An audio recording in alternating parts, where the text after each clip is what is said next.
Parabolando, aqui é o Digão com vocês. Olha só, vamos compartilhar uma palavra abençoada. A palavra, eu coloquei o título de Bem-vindo à Nova Jerusalém, né?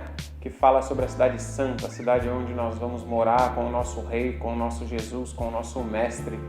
E a palavra do Senhor está lá em Apocalipse 21:1, que nós vamos ler.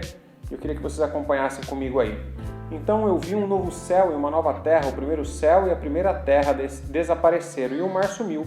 Eu vi a cidade santa, a Nova Jerusalém, que descia do céu, ela vinha de Deus, enfeitada, preparada, vestida como uma noiva, que vai se encontrar com o noivo. Verso 3, ouvi uma voz forte que vinha do trono, qual disse, agora a morada de Deus está entre os seres humanos, Deus vai morar com eles e eles serão o povo dele. O próprio Deus estará com eles e será o Deus deles, e enxugará dos olhos destes todas as lágrimas. Não haverá mais morte, nem tristeza, nem choro, nem dor, e as coisas velhas já se passaram. Olha que coisa linda, essa é a Nova Jerusalém, né? O lugar onde o noivo Jesus preparou para nós morarmos com ele. Olha que legal. Lá em 26 de dezembro de 1994, o telescópio Hubble, ele teve lá umas fotos que tiraram muito distante, né? Com aquelas super câmeras que eles têm lá naqueles telescópios, e viram lá como se fosse uma cidade, né? Vou deixar aí para vocês a imagem, para vocês darem uma olhadinha.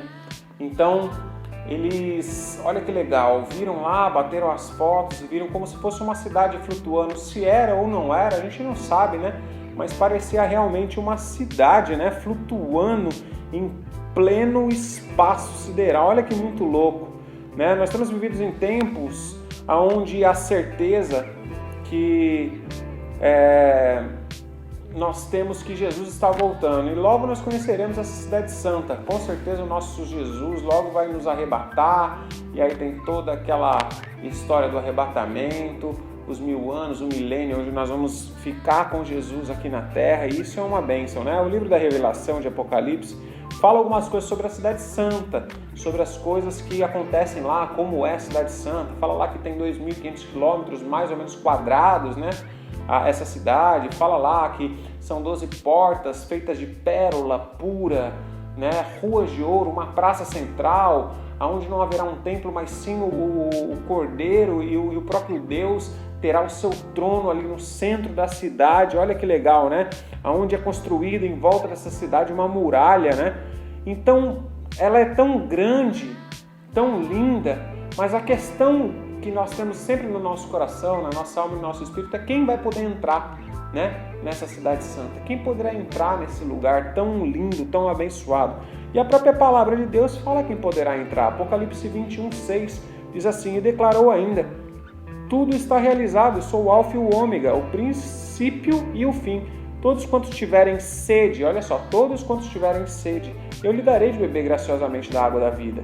O vencedor herdará todas essas bênçãos, eu serei o seu Deus e ele será o meu filho.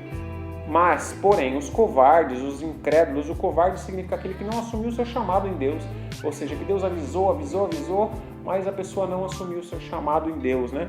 Os depravados, os assassinos, os que praticam imoralidade sexual. Olha o que essa geração tem vivido, a imoralidade sexual, tudo é nudez, tudo é maluquice. Então, olha só, essas pessoas ficarão de fora. Os bruxos, os ocultistas, os idólatras, os mentirosos, né? Aqui fala a palavra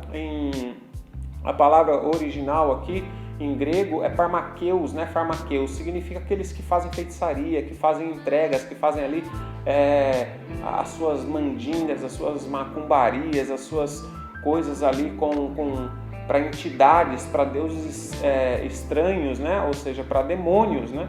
Então aqui fala dos mentirosos também, não entrarão, não terá parte na cidade santa, mas terão parte no lago de fogo e enxofre, onde arde perpetuamente no meio do enxofre. Essa é a segunda morte, né? E então quando nós falamos em entrar, logo vem na nossa mente, nós temos que entrar por essas portas. Eu não quero viver nesse lugar aí, porque é a eternidade, nós estamos falando da eternidade. Por isso que eu quero falar um pouquinho sobre Neemias, né?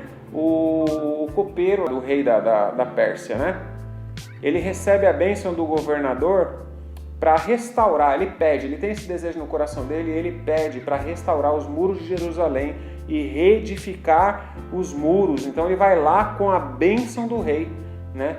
Restaurar os muros, mas também colocar as portas no lugar, porque a palavra de Deus diz que quando no cativeiro ali dos judeus, do povo de Jerusalém, dos israelitas, esses portões, essas portas de madeira grandes foram queimadas, as 12 portas, assim como a cidade santa, Jerusalém também tem 12 portas, né?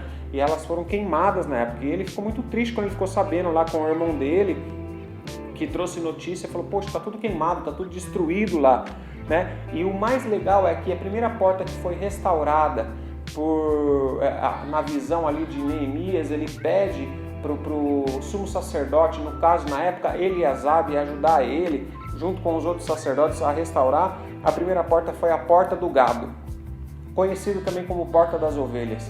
Essa porta era que na época da Páscoa entrava quem? Entrava todos os sacrifícios. Todos os sacrifícios entravam por ali para servirem de holocausto na época da festa, da Páscoa.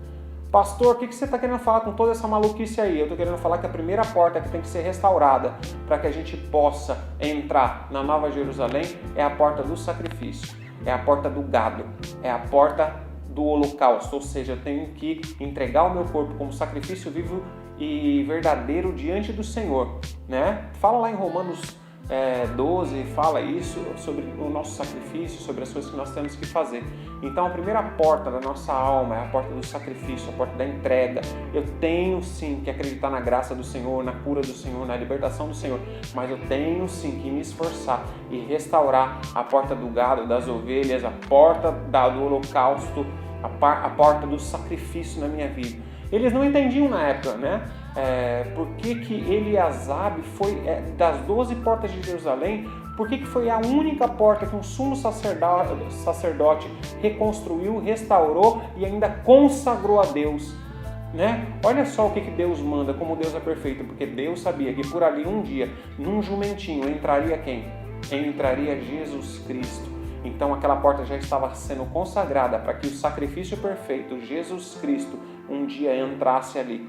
E quando Jesus entrou, nunca mais nós precisamos saber de holocausto, de sacrifício físico, mas agora o nosso holocausto é espiritual, da nossa alma, do nosso corpo, das nossas vontades, ok? Então o verdadeiro Cordeiro Santo entrou por aquela porta, então foi a primeira porta a ser restaurada. Depois foram as outras 11 portas, e aí um outro dia eu posso falar das 12 portas de Jerusalém, ok? Então restaure na sua vida primeiro o sacrifício, a força de vontade. Eu vou entrar na Nova Jerusalém, eu vou ser salvo, eu quero ir no arrebatamento, eu não quero ficar para a tribulação. Vai ser feio a coisa, vai ter perseguição, vão tentar te obrigar a colocar a marca, vão tentar te obrigar a entrar no sistema, vão querer lavar a tua mente, né? Então nós temos que ser firmes, né? Depois de muitos anos, então, eles percebem que ali entrou o Cordeiro Santo, né? Então nós temos que restaurar essa porta nas nossas vidas, a porta por onde entra Jesus. Quando Jesus entra, se a porta estiver restaurada, quando ele entra, ele é o sacrifício suficiente para mudar a sua vida, para mudar a sua história, né?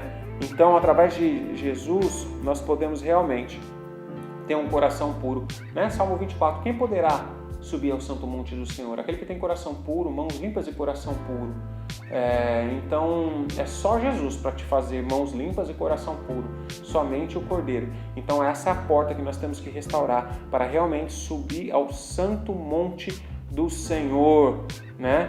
A Bíblia diz que Neemias chorou muito quando ele percebeu que essas portas estavam queimadas em Jerusalém. Então significa que primeiro tem que haver o quê? Um arrependimento, algo de dentro para fora, uma força de dentro para fora, falando, poxa, eu sinto muito aquilo que está queimado, as portas que estão queimadas dentro de mim, da minha alma. Então eu tenho que restaurar essas portas, ok?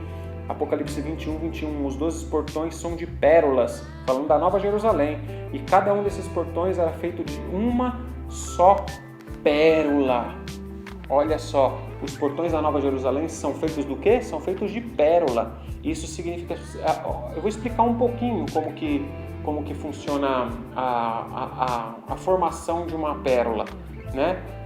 A formação de uma pérola funciona quando entra uma bactéria na pérola, ou entra um grão de areia, ou um pedacinho de coral entra na concha ali, né? Na ostra, né?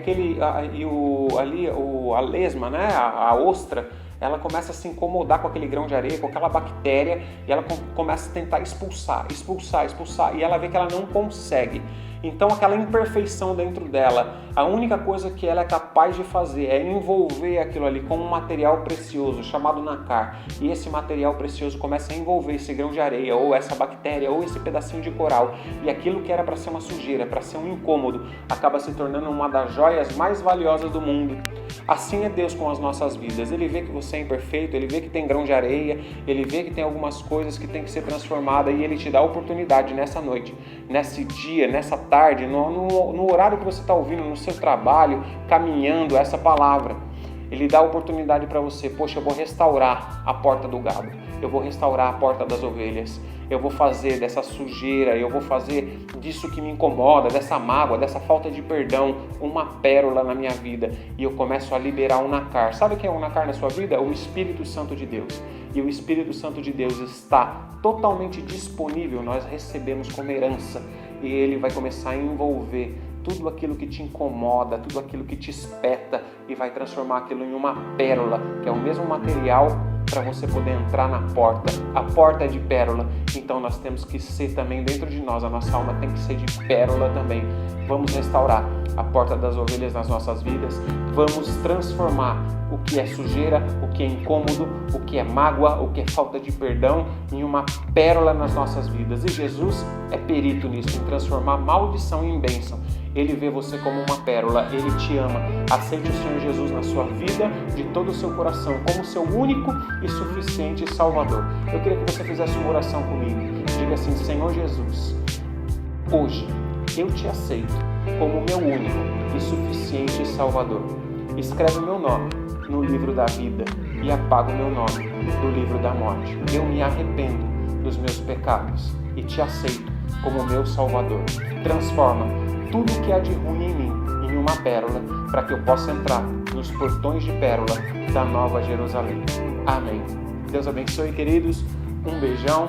Fiquem com Deus. Até a próxima.